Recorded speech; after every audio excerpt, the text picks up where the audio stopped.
Bonjour et bienvenue dans cette vidéo d'Attila. Aujourd'hui, j'ai le plaisir de faire un comparatif entre deux arbalètes qui viennent de sortir. Alors, qui viennent pas exactement puisque celle-là est déjà sortie, c'est la Mannkung XB68 dénommée Blast. Et on a à côté l'arbalète EK Archery Vulcan 415 qui n'est pas encore sortie à l'heure où je fais cette vidéo. Elle est prévue pour dans 2-3 mois puisque là on est en décembre 2025 et elle est prévue pour février-mars 2026. Et comme j'ai fait les vidéos de montage, de présentation des arbalètes, je me suis dit franchement, elles sont tellement proches l'une de l'autre sur plein de petits points que ça serait dommage de ne pas faire un comparatif. Ce matin, j'ai commencé mes tournages par la Vulcan. Alors la Vulcan 415, donc 415 fps, c'est quand même déjà costaud, on est à bien plus que 400 fps, et une puissance de 200 livres dans les branches.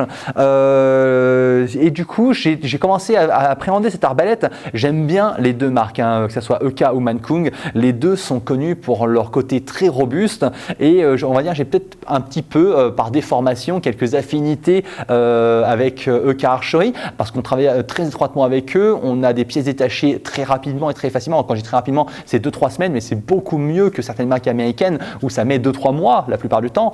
Donc là, je trouve que c'est quand même beaucoup plus rapide. Et puis, c'est une marque qui ne cesse d'innover, de proposer toujours des petits trucs en plus, des machins, alors que Mannkung ont tendance un petit peu à s'endormir parce qu'il faut savoir quand même que ce sont des marques taïwanaises et les marques taïwanaises ne fabriquent pas que pour elles, mais fabriquent aussi pour les grandes marques. Donc, Mannkung, on sent qu'ils travaillent plus pour Centerpoint, et d'autres marques américaines dont je tairai le nom. Mais Centerpoint, c'est connu parce qu'en plus, on utilise les pièces de Mannkung sur les Centerpoint parce que les pièces Centerpoint sont super longues à avoir, alors que les Mannkung, on peut les avoir beaucoup plus rapidement. En plus, on a plein de trucs en stock comme les poulies, tout ça. Et du coup, j'ai l'impression qu'ils innovent un peu moins sur leur propre modèle, ne pouvant pas forcément utiliser les brevets pour les autres marques. Donc, j'ai un petit peu ce biais où je préfère EK, mais j'apprécie les deux marques. Et ce qui s'est passé ce matin, c'est que comme j'ai commencé à tourner celle-là, eh bien, j'ai trouvé super bien. Et après, celle-là est arrivée, je me suis dit, mais il y a un truc bizarre, il manque l'étrier, il n'y a pas de mousse dans le carquois, c'est bizarre, enfin, qu'est-ce qu'ils ont fait? Est-ce que c'est des oublis ou c'est quoi? Et en fait, après, je me suis rattrapé parce que je l'ai trouvé en fait super bien, parce que cette arbalète Blast, elle est beaucoup plus puissante.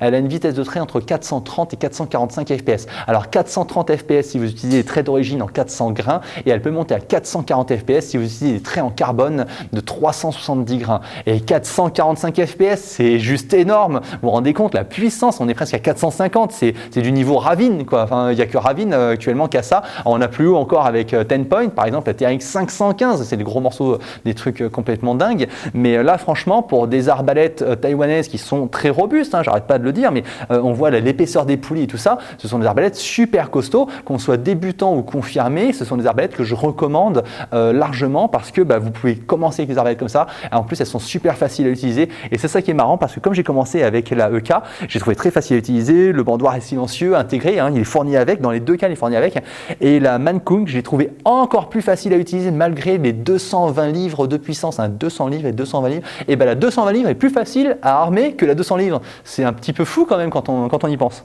Alors qu'est-ce qu'on va pouvoir comparer sur ces deux modèles d'arbalètes? Eh bien à peu près tout, c'est assez incroyable parce que, alors je vais les relever un petit peu comme ça pour qu'on puisse se rendre compte, les deux profitent d'un système de technologie de poulie inversée, c'est-à-dire que la corde passe devant les poulies et pas à l'arrière, dans les deux c'est pareil, et d'énormes poulies, c'est fou, on dirait qu'il y en a un qui a été copié sur l'autre, c'est incroyable, ce qui fait qu'on profite d'une longueur de course, c'est-à-dire entre le moment où on lâche la corde et le moment où elle est retenue, et plus c'est long et plus ça transmet de vitesse au trait, et grâce à cette technologie-là, on arrive à avoir des arbalètes qui restent assez compactes, qui sont pas trop longues et donc pas trop lourdes et qui ont quand même une vitesse très élevée. Et là, on atteint des 415, 430, 445 fps.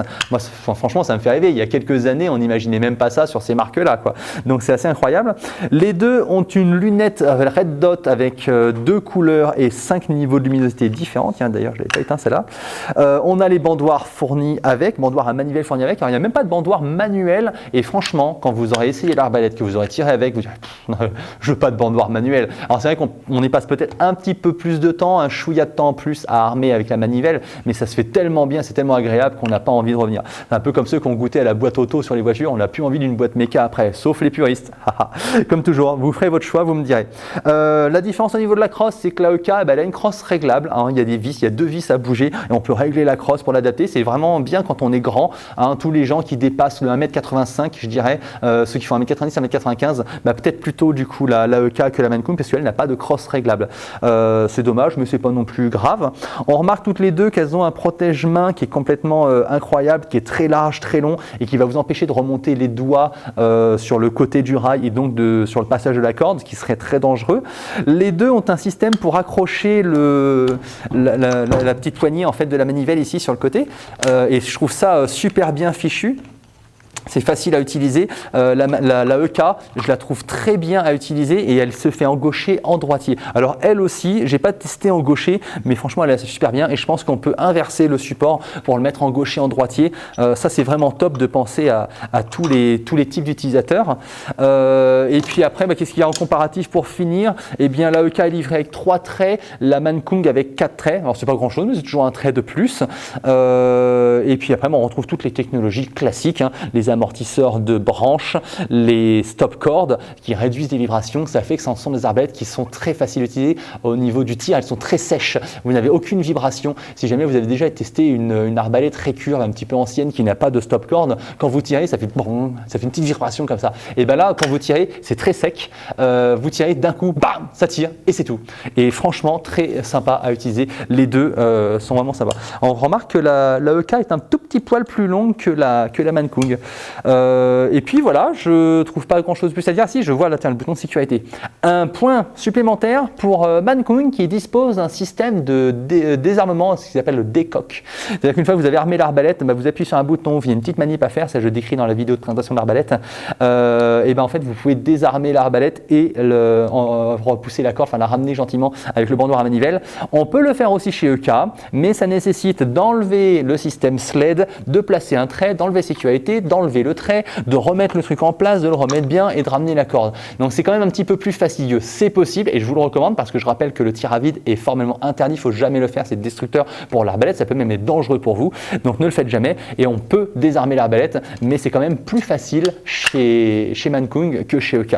Et puis s'il y a un petit truc que j'aurais dit tout à l'heure, c'était ça, c'était le support de carquois qui est en plastique, qui bouge un petit peu. Alors les supports de carquois, moi perso, j'utilise jamais quand je fais du tir à l'arbalète sur cible, je l'utilise jamais parce que les carquois, c'est plutôt quand on va à la chasse. Et comme la chasse à l'arbalète est interdite en France, le carquois n'a aucune utilité. Donc, même s'il est en plastique et qui branle un petit peu, c'est pas grave. On peut s'en passer sans problème. Et voilà, cette vidéo touche maintenant à sa fin. J'espère qu'elle vous a plu. Si vous aimez les comparatifs, n'hésitez pas à le dire dans les commentaires, à liker cette vidéo. J'en ferai certainement un peu plus. Je vous invite à vous abonner à la chaîne et n'hésitez pas à aller voir notre chaîne YouTube pour découvrir plein de vidéos chez le spécialiste de l'arbalète Attila. Je vous remercie. À bientôt chez Attila.